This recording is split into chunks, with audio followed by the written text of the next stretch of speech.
Hey trappers, Dale Billingsley here, Billingsley Brand Lures. So guys, I went out first thing earlier this morning and shot a little snaring video. I'm not real happy with it. So I came home and kicked on YouTube on TV and done a search, for snaring on there. And guys, the content that come up just sucks, to say the least.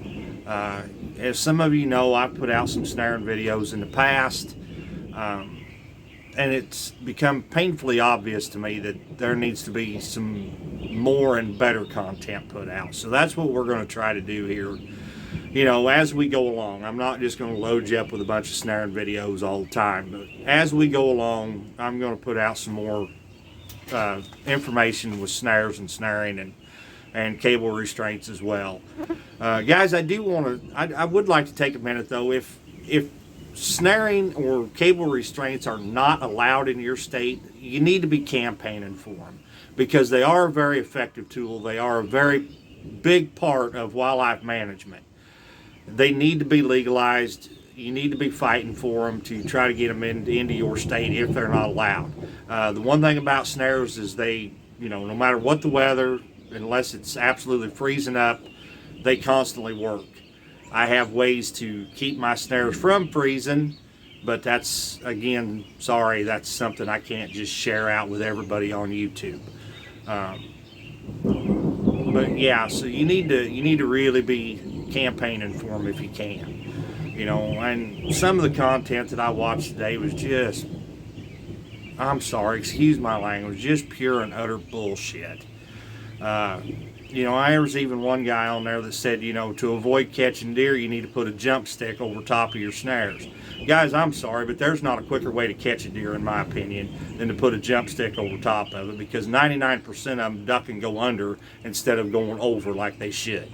It looks good on paper, but so did communism, and we all found out different on that too. So anyway, guys, appreciate you coming along. Appreciate you watching the video. Let's jump right to it. Guys, so we're going to kind of make believe that there's a trail coming down along here. I don't really have a trail set up here, but this was kind of a good little place to shoot this video, I thought. So what I've done here is I've taken this pop bottle, soda bottle here, cut a couple of slots in it, and ran an old piece of garbage bag through it to make it, let me show you here, to kind of resemble wings. Okay, then I've wrapped it in black duct tape so that you get the color contrast with it. Now on a real windy, breezy night, that thing's going to flutter and flap in the wind just like a bird. And what you would do if the trail was coming through here, you would hang 3 or 4 or 5 snares going that way. And then on the other side here, you would hang 3, 4, 5 snares going that way. This is to get that predator's attention and get his mind off of what's hanging directly in front of him, to get him down here to get this piece of bait that we've got there, that decoy.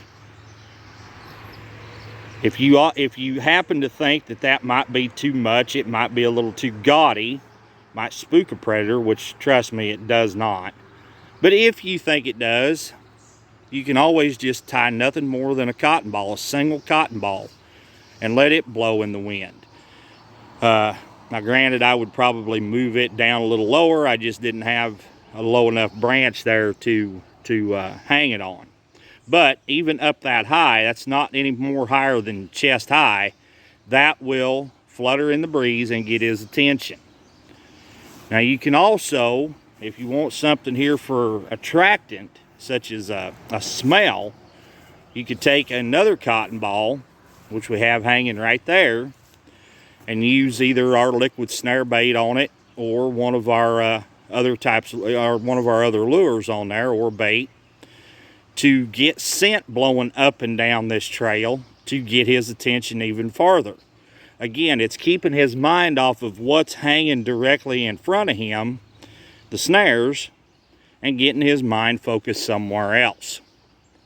Now you can do the same thing by using cable restraints if that's what's legal in your state, or you can put footholds in these trails too and do the exact same thing. Get their attention. Keep their mind occupied off of what's in front of them, keep their mind occupied off of their feet, and focus more on what's hanging in front of them. So there's just a couple little ideas for you guys. I know this ain't much of a video, it's kind of a quick little deal, but I do believe there's some pretty good information here. Pretty simple, really. It's just, you know, use your imagination and come up with your own flags that you might want to use. I'm partial to either one of them, actually. I like both of them just fine, and the predators don't seem to mind too much either. Alright guys, like I said, I know this is kind of a simple little quick video, but it's fixing to get pretty hot out here today, and I don't want to be out here when it's 95 degrees doing this. So we've done it just kind of a quick little deal here this morning yet. Again, guys, I sure appreciate each and every one of you. I really, really, really do. You have no idea. Never dreamt this channel would ever do what it has. Always wish for more, but I'm very thankful for what it's done.